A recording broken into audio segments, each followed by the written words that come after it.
And really what it comes down to, before we get into game number 2, I think this is just a great reflection of Trifecta saying, look, even though they lost the game, this was Trifecta's from minute 1. They clearly have some other things that they need to fix going forward into the fall split, but this team, great foundation.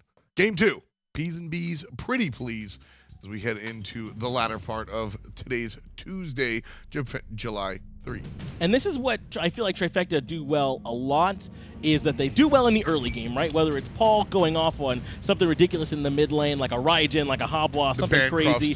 Sure, the Bancross start that Paul likes to go. Zapman can find some early kills because a lot of the times he's just better than you. He's just that good, right? So, and then, but it's execution in the mid to late game, right? Where they let a couple plays get away from them, where they can't quite secure an objective. Something like that gets away from Trifecta, and other teams are able to capitalize, especially a team like eUnited. Yeah, it's really tough and for Trifecta to learn. You know, it's interesting. I think that going up against eUnited, week number 6, not going to LAN, but your team has been turning up individually.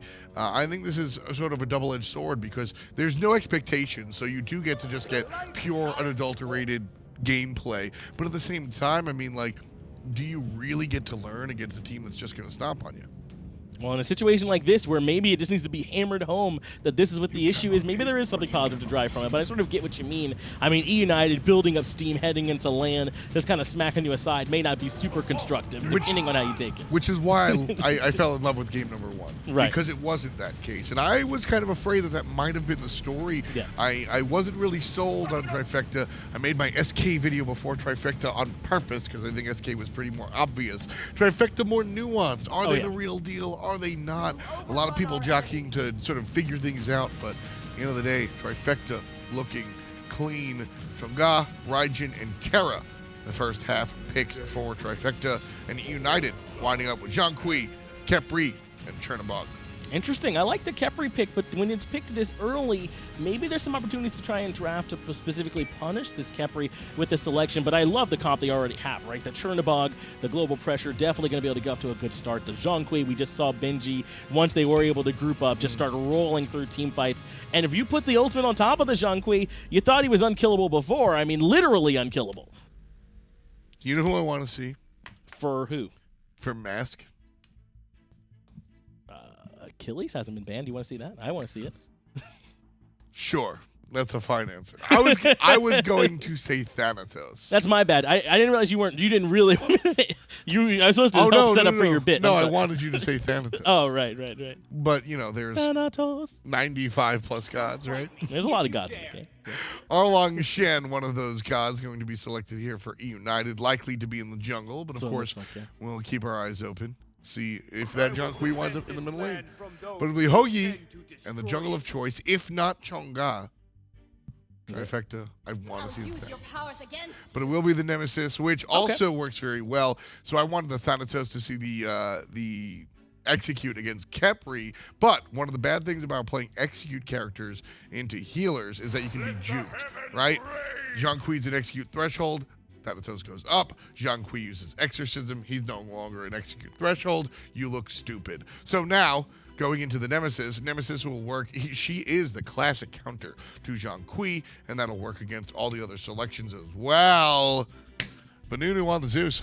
I love it. This is great from them. I love Zeus so much. He does so much damage, so much big AoE damage to go along with the Zhong. Trifecta already didn't really want to fight into this United comp, and Zeus helps out with that a lot. But Raijin should be able to probably get the early pressure I'm feeling here up against the Zeus. He clears so well from those early levels with Nemesis rotating in. It shouldn't be too hard to punish out this Zhong. Your language deceives you. Should be probably almost good enough. Yeah, I feel you on that. It should be. I get what you're so here's from. The reason why I'm hesitant is because it's hard to say anything's going to work against eUnited. It's so difficult, right? It should work on paper, but eUnited are so good. You don't want to, you know what I mean? That's what should happen, but eUnited always find a way. They're like life. That's the bottom line. Life finds a way. Jurassic Park. Casters. Thank you, Tom. Thank you, dinosaurs. Finch. Very inspirational quote and statements from Finch. Taco likes dinosaurs. I like turtles. Game number 2 between Trifecta and eUnited. Speaking of turtles, Erlang Shen. Yeah. Oh, he is a turtle. Yeah. I was gonna make an otter joke, with. but it's not an otter. It's a mink. Yeah, it's close enough. I like dinosaurs, but I love otters. I have to make that very clear I think distinction. the whole world knows that you love otters. Yeah. All your emotes are definitely just all otters. Anyway, this game, guys, who do you think at home is going to win? After such an incredible comeback coming from eUnited, it's so hard to really count them out. Even with a 7,000 gold deficit, 9,000 experience, they found a way. In a 24-ish minute match, I think only probably 8 minutes of that is what it took eUnited to really seal the deal on game number 1 there. And heading into game 2, looking at their composition, it is not just pressure, but it is an absurd amount of pressure, actually, when you think about it, and a lot of team mobility also able to happen. Well, it's heading to game number 2 here. Very spicy picks all across the board here. This Erlang Shen coming out of Screammmmm, and then even the Zeus from Venenu. I think that they're really relying on Screammmmm to engage and put all the pressure with this blink to allow Venenu to just follow up. That's a matching duo lane skin lane. Wait, really? Oh my god. There's no way eUnited duo could possibly lose this. There's no way. If you look good, you play good. That is just a fact. They're just matching outfits and everything, and sometimes you never know when some errors are going to occur, so you have to make sure that you fix those as soon as possible.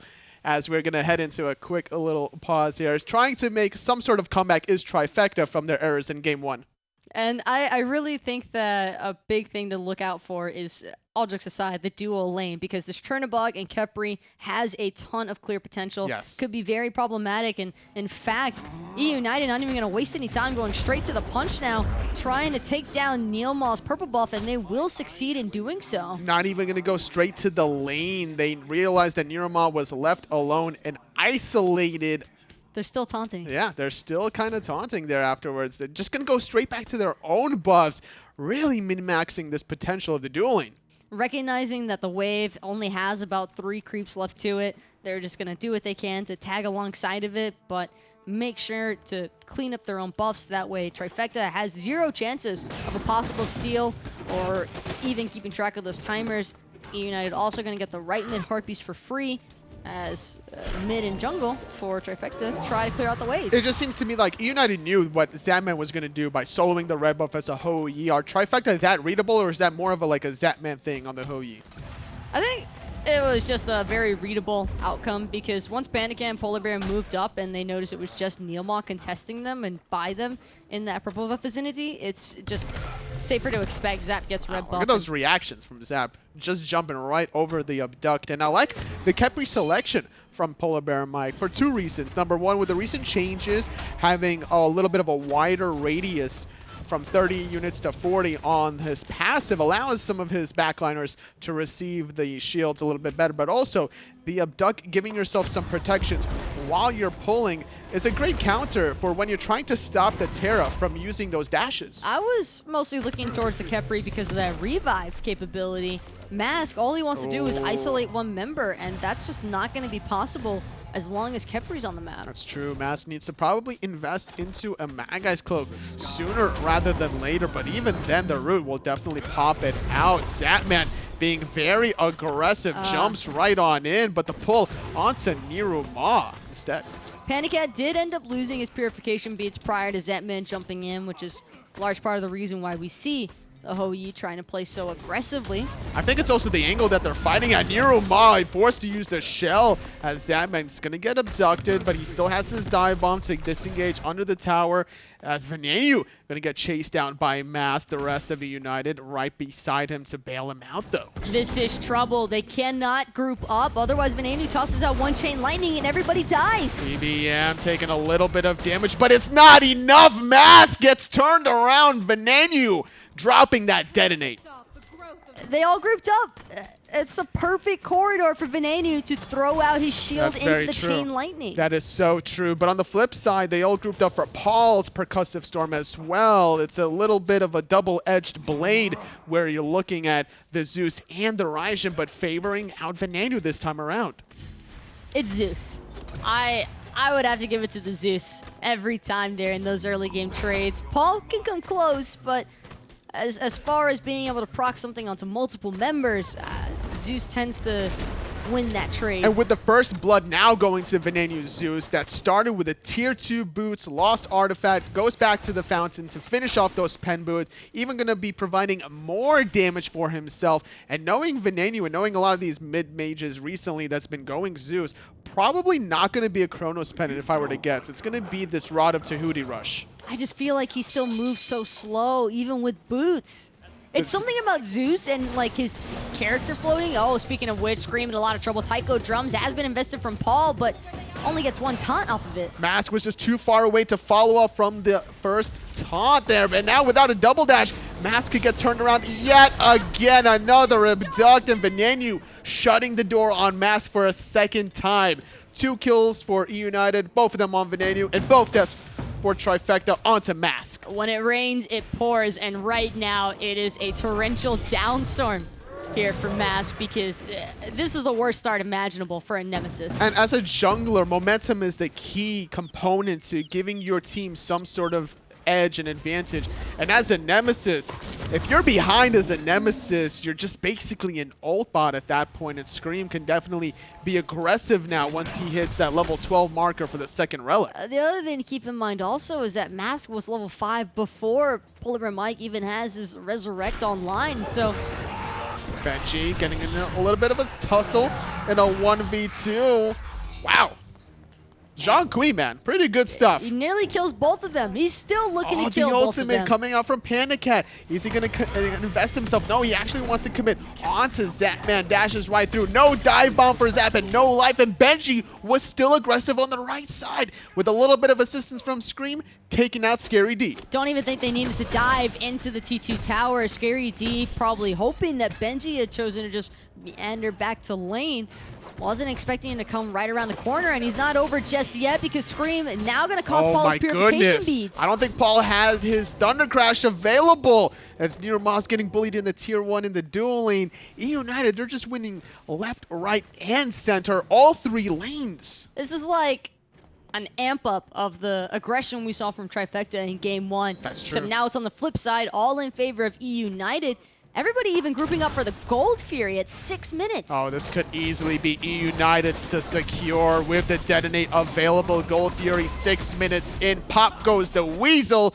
Trifecta now down about 4,000 gold 6 minutes in. Almost 1,000 gold per minute played.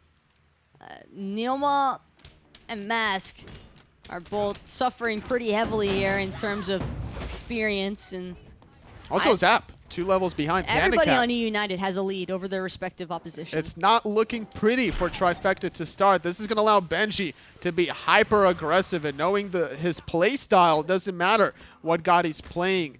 Even the Outwash he'll play aggressive with if you give him a little bit of a lead. But just look at how far back Zapman has to sit. He's at the mercy of PandaCat in this lane, and as a Ho Yi, trying to take on a boxing trade against a god with so much of an attack speed stem from that Vicious Barrage, you're just not going to end up on the positive side of that. You're just looking to clear from a distance with a ricochet, hoping that you find the right angles to bounce it off. Benji proxying between tier 1 and tier 2, daring Mask to show his face with Scream right around the corner. The timing of this assault is lined up with the blue buff respawn as Benji uses the ultimate, baits out Paul and Scary D's, even Mask using their ultimate. It's not enough to take out the life of the solo laner.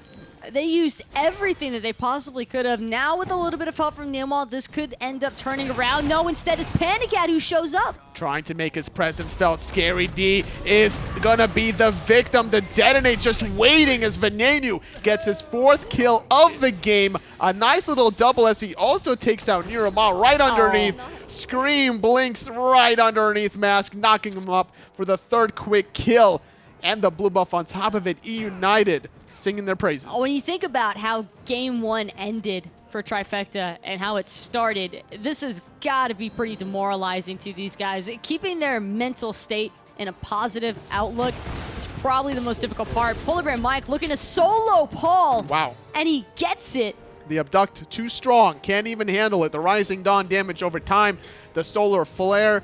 Khepri does a decent amount of damage if left unchecked. Even maxing out that solar flare just goes to show the playstyle of PBM, that he's willing to just get it off for the guaranteed damage instead of the longer pull from the abduct. And I know I just said that Zapman was at the mercy of PandaCat as far as the lane clear was concerned, but I'm starting to believe that might be the case for Trifecta in general against eUnited. They're only getting whatever eUnited is willing to let go. It definitely feels that way. The global pressure also from PandaCat's Chernobog made it felt in that solo lane little scuffle, and that's why I believe that eUnited is going to continue that pressure, avoid, or rather invade some more blue buffs to shut down Scary D that's rushing this Warlock staff, sitting at 15 stacks. Paul goes into the ultimate. Venenu gets revived at the last possible seconds. Finally, Mask shuts down the mid Zeus player, but the action's not done yet. PandaCat right from behind as PBM adopts Mask. The double dash comes through from the Nemesis. PandaCat needs to find the angle. It's not good enough, and the rest of eUnited safely under their tier 1 tower.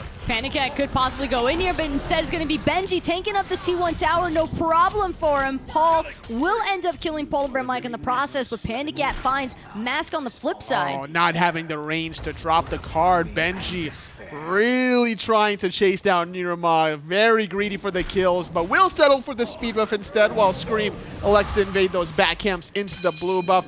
A 3-for-2 going the way of eUnited, and 3 camps stripped away from Trifecta. Just can't find their footing quite yet on the order side. Bunch of pinks coming out from eUnited over by that Pyromancer. Seems to be the next target for eUnited, and may as well. Gold Fury not on the map at this time, so they have the respawn timer for it. They know that they have more than enough time to drop the Pyro. Taco, was this just a composition thing, an itemization thing, composition. An outplay thing? A little bit of composition, a decent amount of outplaying, but mostly just eUnited being that damn good. I mean, we saw what they were able to do when they were from behind, and you give them a little bit of a lead, and they just seem to be unstoppable. Trifecta still trying to find their own identity. eUnited with a 10-minute Fire Giant siege.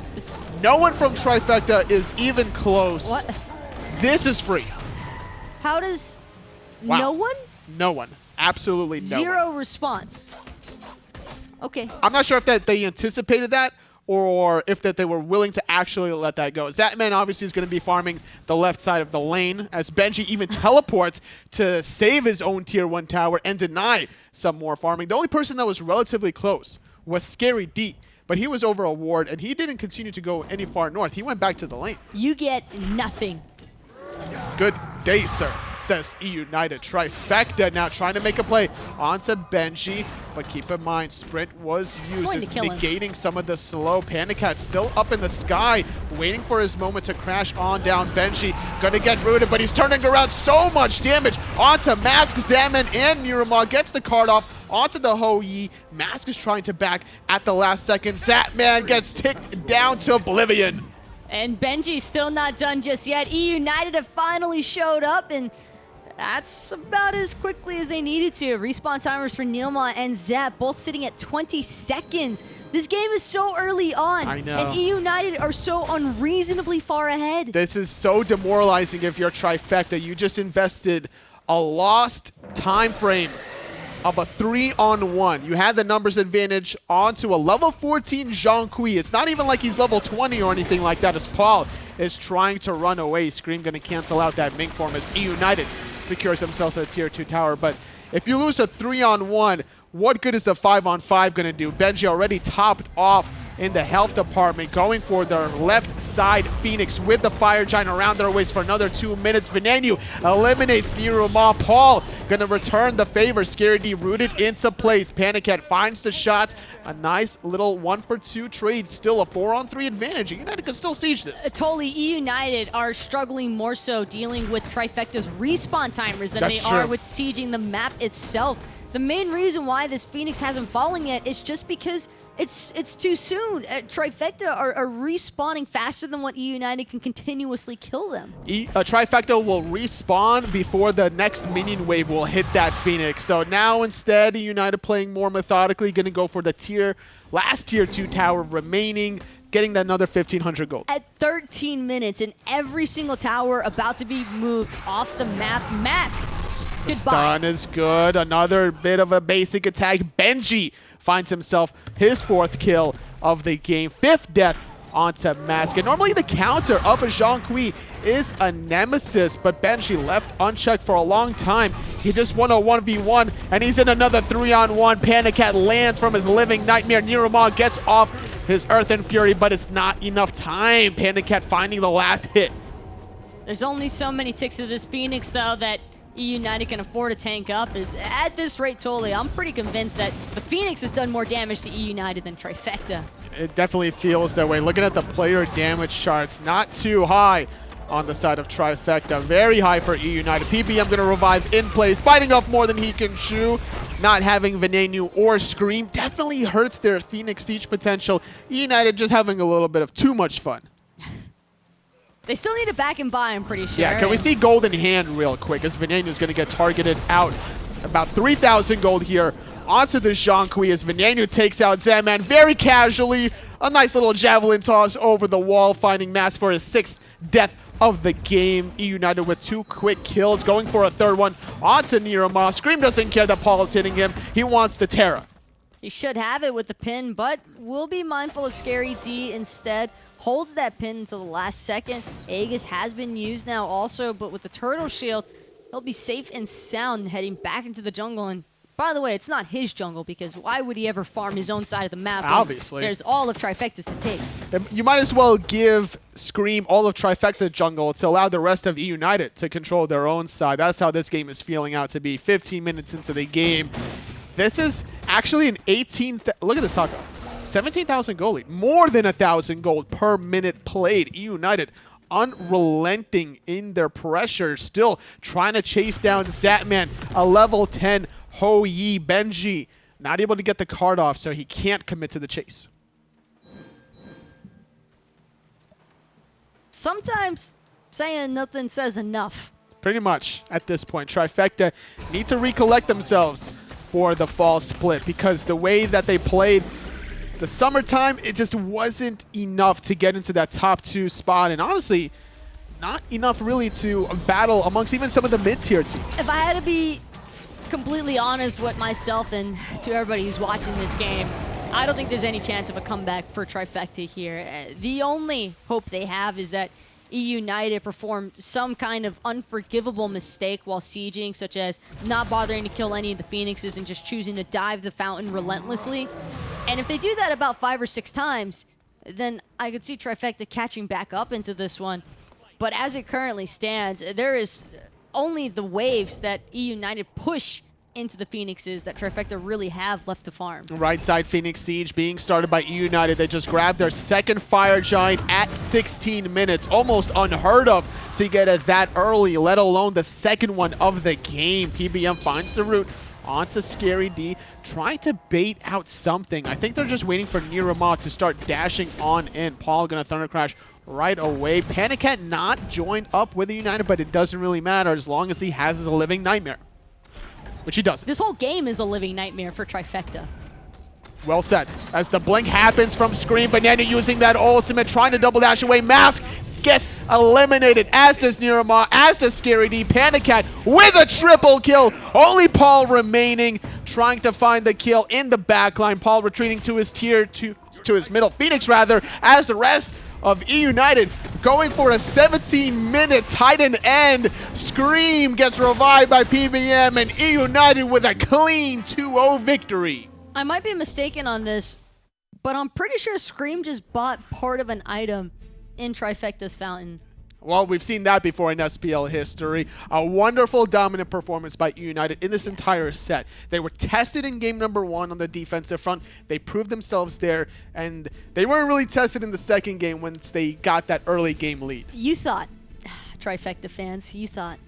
Ouch. Well, unfortunately for Trifecta, not able to find the set victory, but what are some of the positive things that they can take from this set? All jokes aside, I do think that the game number 1 was a really strong start for Trifecta. They definitely show that they have the capabilities to compete and hang tight with eUnited. I think they kind of just let that one get away from them. Game 1 probably should have ended in Trifecta's favor had they played with a little bit more player discipline during that middle segment, but Game 2, I think that just comes down surely to the compositions. Also, MASH just got off to an incredibly rough start. That was very uncharacteristic for MASH to kind of just jump back in. I also want to say it was honestly just sheer bad luck. That's true. Venenu was doing a good job. Who went home do you think deserves the MVP out of eUnited? Me personally, Venenu was doing such a wonderful job finding those 2 quick kills onto MASH, giving himself that early game momentum. He's my personal MVP. I think the entirety of eUnited could all arguably have been MVP in that last match. Even Mike managed to find a solo kill onto Paul. That's true. It's not very often that a support finds a kill onto a mid-mage, let alone a Raijin that has several options of escaping, you know, being able to use his ultimate to taunt you away, being able to thunder crash you away, but for somehow, some way, PBM finds a way, and he's feeling great about that one. Finch had it right, after all. Life finds a way. Yeah, life finds a way. Well, let's see what the desk has for us here after game number 2. Life finds a way. Not in this one. Tom and, strap in. Yeah, this was a wild ride. 17 minutes going nuts here. Tom and Finch here ready to break it down. And honestly, not much to break down. This was a loss for Trifecta. Yeah, and this one, it just kind of got away from them. eUnited really did get the ball rolling early. I think this one we're taking a clip of is PolarBearMike catching Paul in the mid lane. And what a perfect microcosm for what this game really turned out to be, where there just wasn't much that Trifecta could do up against them. And eUnited get out to a good lead here early, particularly around Venenu. He rotates over to the duo lane, getting chased by Mask, really. Turns around, blows him up. Then in the mid lane, Mask gets caught again. Venenu just gets out to such a strong start that really there's just no answer. Yeah, I mean, what are you supposed to do here? Zeus just went off. Zeus has the juice sometimes, and really, he's one of those. I'm hesitant to call Zeus a hyper carry, but when he's able to get a lead, he just runs the game and it feels unwinnable. And I think that's what we saw here was it just felt unwinnable. And I mean, what do you do about that? At a certain point, he just definitely gets out of the way, and I don't blame them for feeling like they really liked Benji on the back of that one, too, because he also had a great game. He's the one that rotated around behind the Tier 1. That was like 10 minutes into the game, I believe, where he comes in, everyone's low, they manage to just get out of a fight. It's finally looking good for Trifecta. He just sort of recalls the demons and does the thing, right? He comes in, kills everyone. It's too much damage. This is Benji 3v1ing, by the way. I mean, at this point in the game, Trifecta have got to recognize that there's just no way.